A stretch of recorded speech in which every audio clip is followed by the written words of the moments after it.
territorial delegates for formation and training. Training has played and continues to play an essential role in the operation of Society of St. Vincent de Paul activities worldwide. By providing programs and training materials, the Vice Presidency for Formation and Training ensures that members of SSVP worldwide are equipped with appropriate tools, not only to adhere to the same objectives, regulations, and ethics of the society, but are also able to carry out their function and activities effectively and efficiently. The past 2 years has seen our functions as a society severely curtailed due to the COVID pandemic.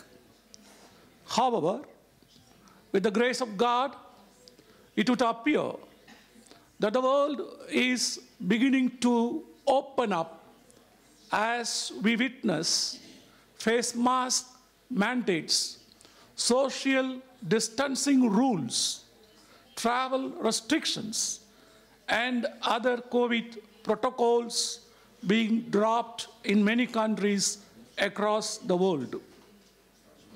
This has come about due to decreasing numbers of infections and slowing down of transmission of the disease.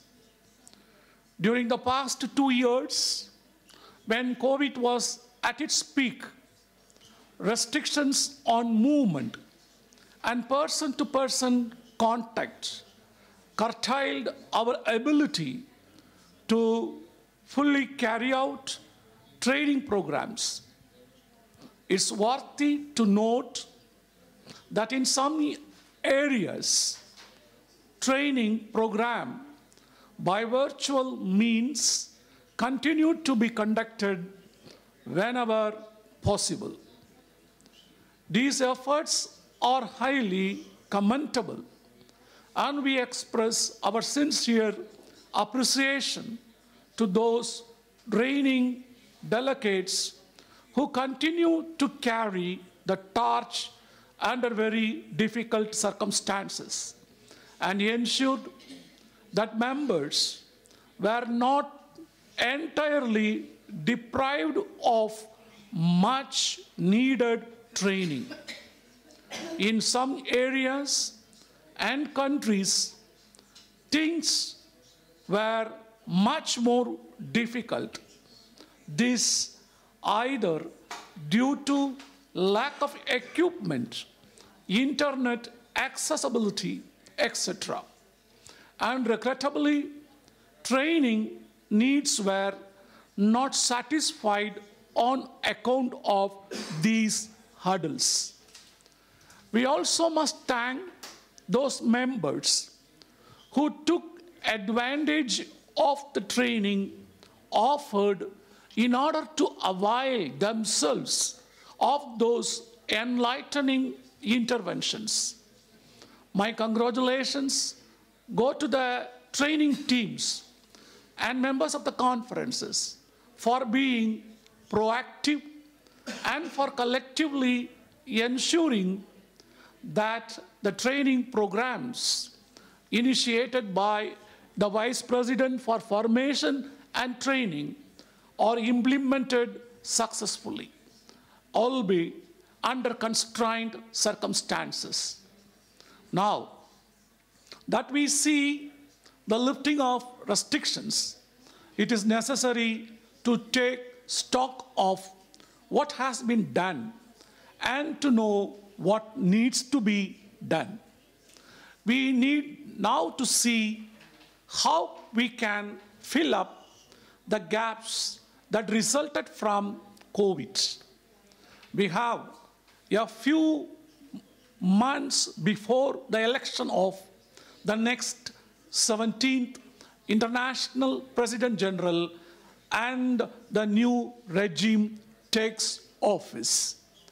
We need now to look specifically at what each of us has experienced during those difficult times when our activities were constrained by COVID-19 and map out a way forward in the few months ahead. Accordingly, there should be concerted effort to establish from the areas under your jurisdiction how far we have been able to cascade the available training materials at conference level. This will involve consultation and discussion with the training coordinators to obtain the necessary information as to where we stand.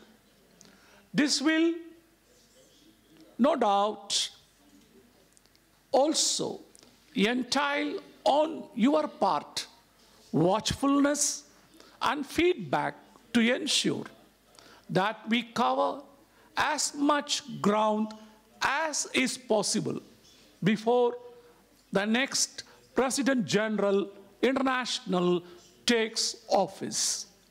No doubt, it may be difficult to achieve a complete exercise of imparting all the necessary training programs to all SSVP membership.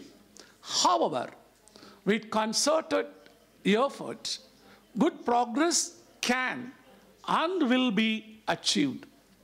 It is worthy to note that training in the Society of St. Vincent de Paul is an ongoing undertaking, and our efforts today will serve to augment future endeavors in this regard. I wish you all the best and trust that you will have a very fruitful and productive formation and training session.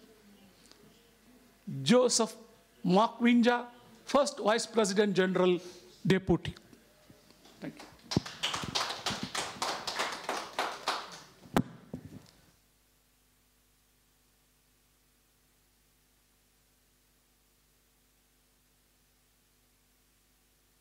Clement Benter quiere compartir con vosotros una... Clement Benter wants to share with you a brief text. Thank God we are blessed to be here. I found on a Franciscan formation WhatsApp this morning something which I feel really pertains to us greatly as Vincentians. It reads as follows. A beggar came asking for food. I told him to come around to the back door, and I asked him to sit on the floor while I went in to bring him the leftover food. I brought him the food and said, "Let us pray. Now repeat after me. Our Father in heaven." He said, "Your Father in heaven." I said, "No, our Father in heaven." Again he said, "Your Father in heaven." This extremely irritated me, and I asked, "Why do you say your Father when I say our Father?" He said, "It is like this. If I say our Father, then we are brothers, we become brothers. If we are brothers, you would invite me in through the front door, not the back. You would ask me to sit at your dining table, not on the floor. You'd not give me stale food. Sir, somehow it is not possible that we are sons of the same Father. He may be your Father, but can't be our Father. Whose Father is he?" It took the beggar to teach me the truth. Thank you.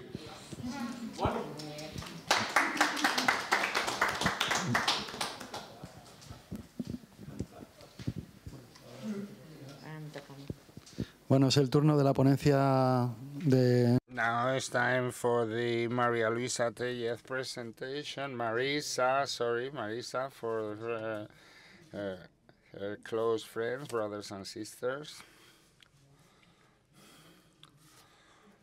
Yeah, are you sit?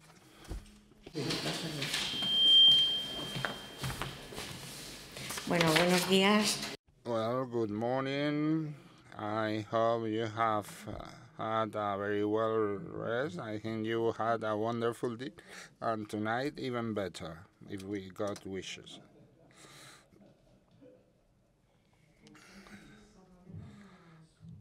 At least more typical. Well, as you all provide training and formation, or you assist those providing training,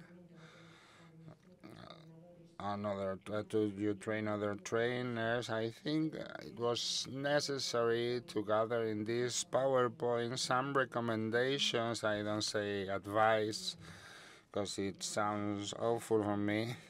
I have two children that who don't follow my advice, they will do as they please. So these are so recommendations that may be useful for you.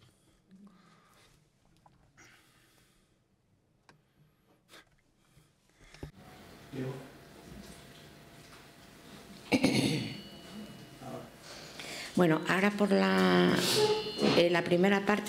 On the first part of my presentation, and the second part, first one was yesterday, was looking towards the past, what we have done. Now we will look at the future, and these are the recommendations.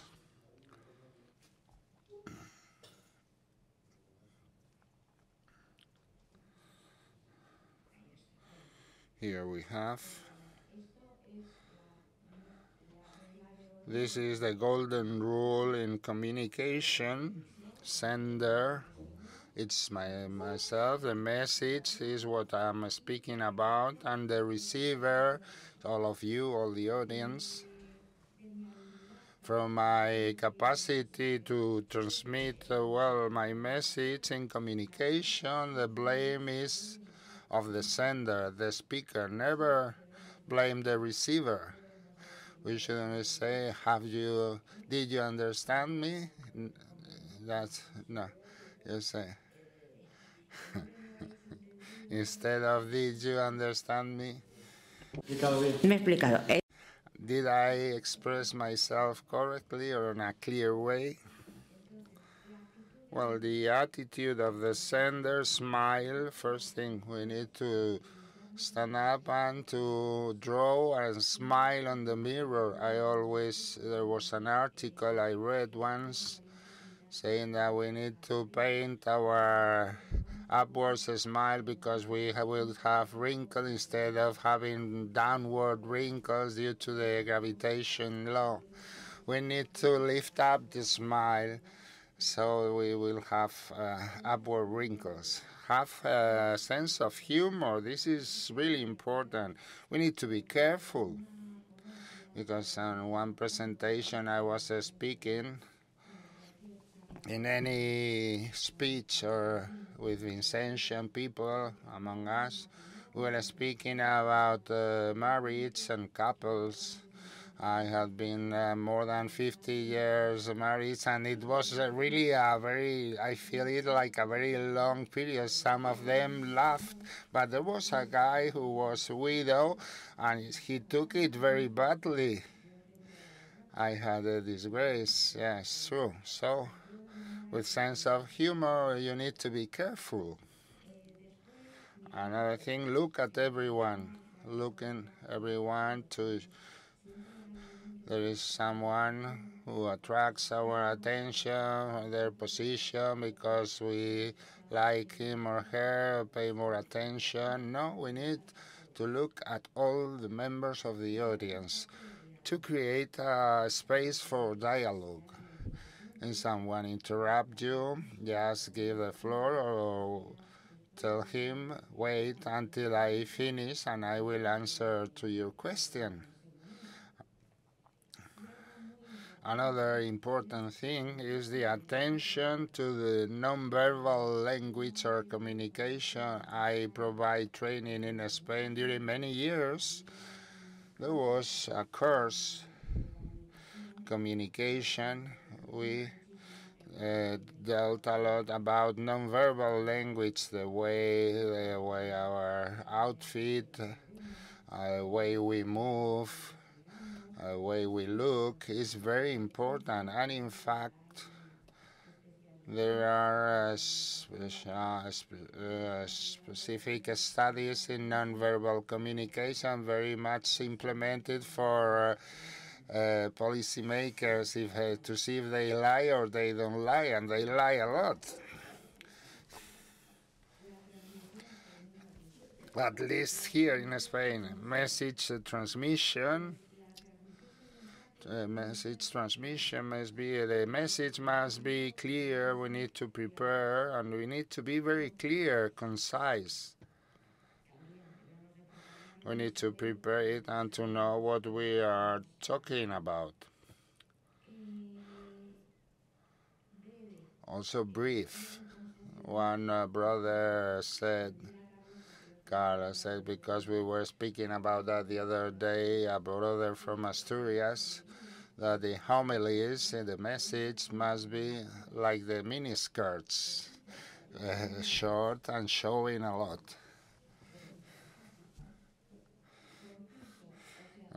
Concise, brief, to know what we're, to agree the concept, because sometimes we are speaking and we are speaking about one thing and the others are listening and hearing a different thing. So we need to agree on the concept and also systematize, to stay in front of a white paper, to prepare, to draft a structure, not to get lost, and to say things that are irrelevant. I had teachers in the university that they knew so much that at the end, and you know they knew, but at the end you didn't understand anything due to this flow of information. Systematize the message is very important. You need to work on it. Motivation. We need to find the key. We all have a key. If we press this key, we will be motivated by ourselves or the motivator. And I'm going to read a short tale from Anthony de Mello. You'll know him. He was very famous some years ago. He was a Jesuit. He was in India, living in India. I don't remember for sure. And he tells the story of a father knocking at the son's door, saying, "Wake up." And the son answers, "I don't want to wake up. Father, Daddy, wake up, stand up, you need to go to school." The son say, "I don't want to go to school." "And why not?" Ask the father. "For 3 reasons." The son answered. "First, it's boring. Secondly, children mock me. And third, I hate the school." And the father say, "Well, I'm going to give you 3 reasons why you need to go to school. First, because it's your duty. Second, because you are 45 years old. And third, because you are the principal of the school." The father pressed the key why the guy had to go to school. There is another important thing in motivation: sublimation. To motivate, not you must do it, but sublimate why you do it. In your case, not only to provide training, because you follow Christ, his doctrine, you need to work in favor of the reign or the kingdom of heaven. If you need to build up a ship, don't call people looking for the wood, preparing the necessary tools, don't distribute tasks, don't organize the work.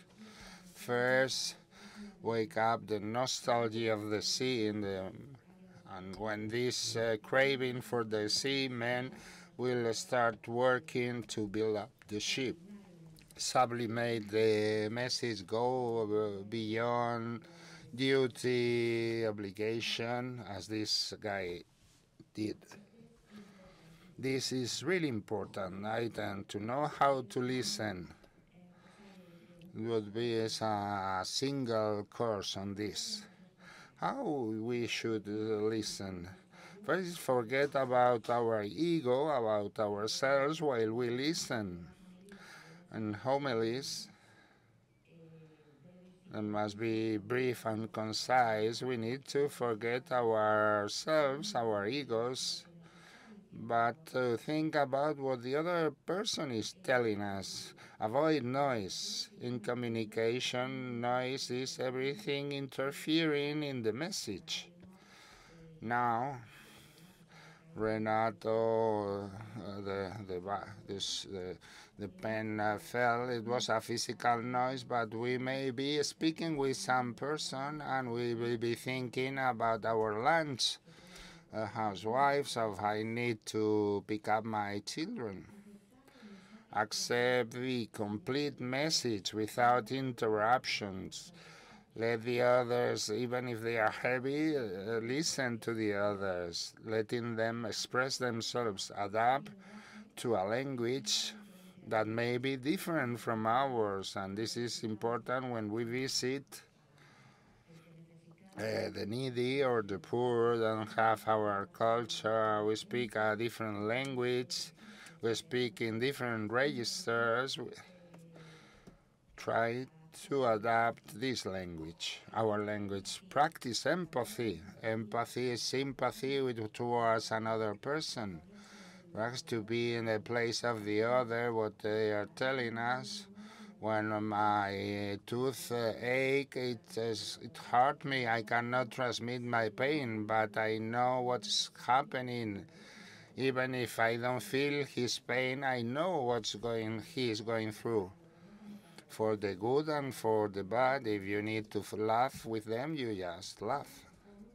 And lastly, to speak to them about God, about His love, about redemption, about something that's been revealed recently, to share redemption with Jesus.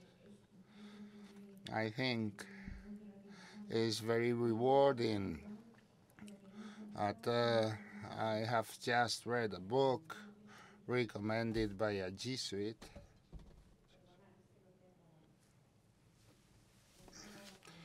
I took a note there and I wanted to read it to you now. He recommended a book by José Luis Martín Descalzo about the life of Jesus, and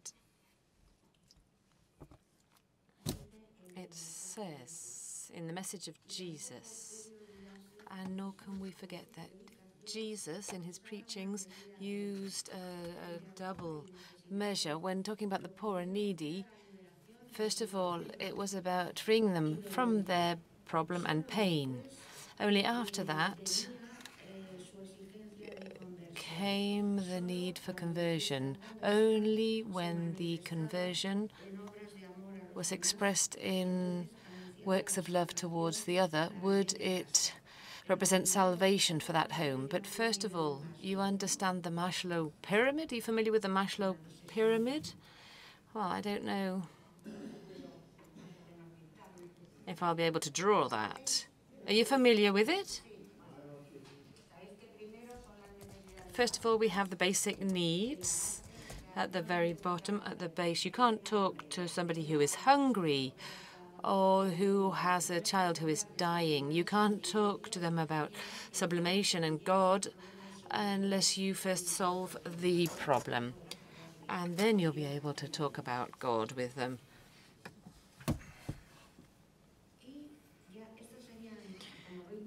As you can see, there are not many recommendations, and you can add to them with whatever you see fit. Now we come to the second part of this talk, this brief talk, and a simple, straightforward kind of talk. And another thing that I've forgotten, actually, about communication is that when you communicate, you should do it in a natural way. Just be yourselves. Don't pretend to be somebody else. Just be who you are. I speak the way I always speak, I think. I think that, well, I've thought about this a lot, in fact. When we talk about universal basic formation and training, it would be the following. Vincentian spirituality. In the church, there are many kinds of spiritualities. We have the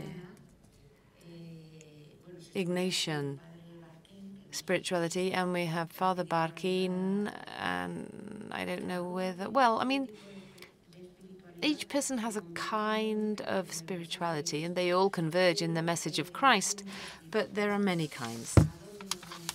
Where or what are we referring to? What are we going to look to? We're going to refer to Frédéric Ozanam, Saint Vincent, the founders, the letters written by the past and present presidents. So in this case, Renato's letters. I think there are 72 now in total. Is that right, Renato? 70 or 72?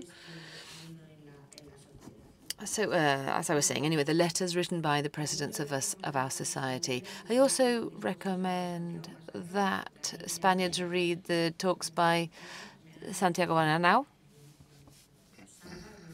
because they have really helped me. And also the history of the society, which is very important, and to look further at the founders. Thanks to this recent period during which Renato initiated the competitions related to the founders, well, that's given us a chance to read about them. And you have to really establish roots in the society. I remember I was horrified when I was young, when I was pigeonholed. And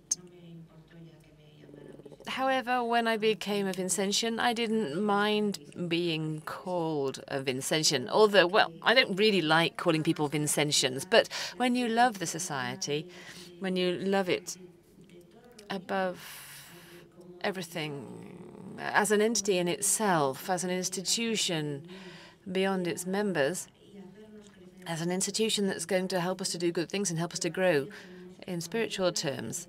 But to be able to achieve that, we have to know it and have a deeper understanding. There are lots of books out there to help us to do this. I recommend that you start reading the books that are available to you, and also what you have on the website and on internet. And then the social doctrine of the church. Frédéric Ozanam was a pioneer in this sense regarding the social doctrine. He wrote many things that were then followed up by the Pope Leon XIII in his encyclicals.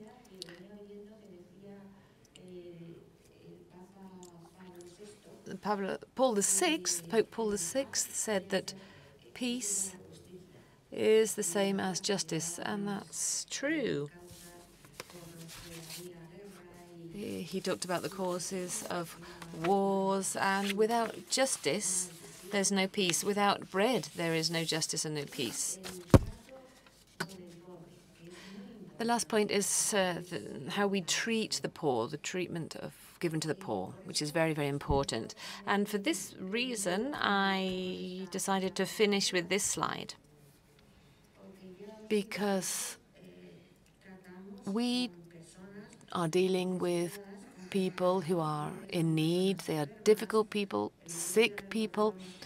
We remembered, Carlos and myself the other day, we remembered the fact that we belonged to a conference in Madrid at one time, and it had a center for AIDS patients in Madrid. And you can't imagine the amount of anecdotes and things that happened at that center and how we had to evaluate them and face them.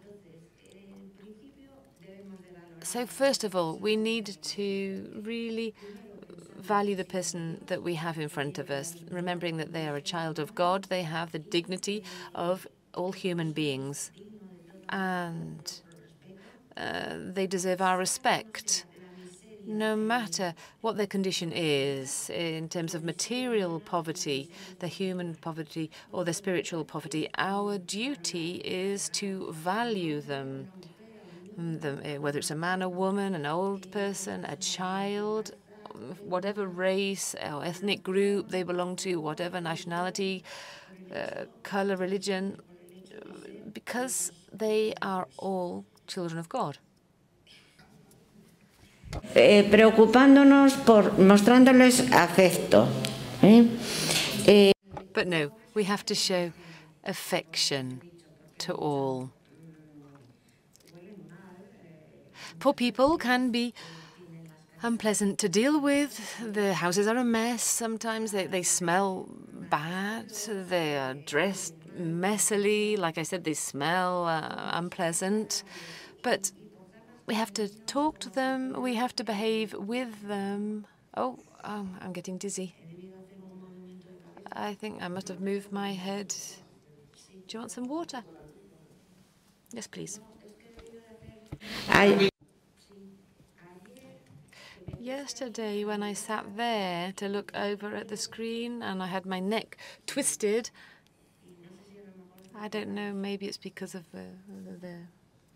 my neck, perhaps. Okay, that's all right. It was just a moment.